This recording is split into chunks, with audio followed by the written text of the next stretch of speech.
وقتی خوابه خیلی شبیهته نه؟ نه؟ درست مثل تو مظلوم میشه.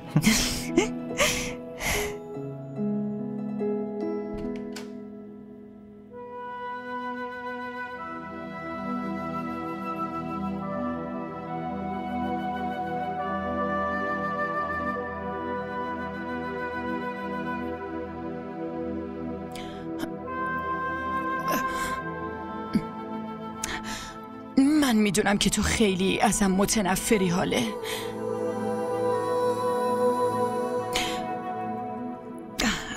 با این حال بازم ازت معذرت میخوام. نه صنمو، من هیچ وقت ازتون متنفر نبودم.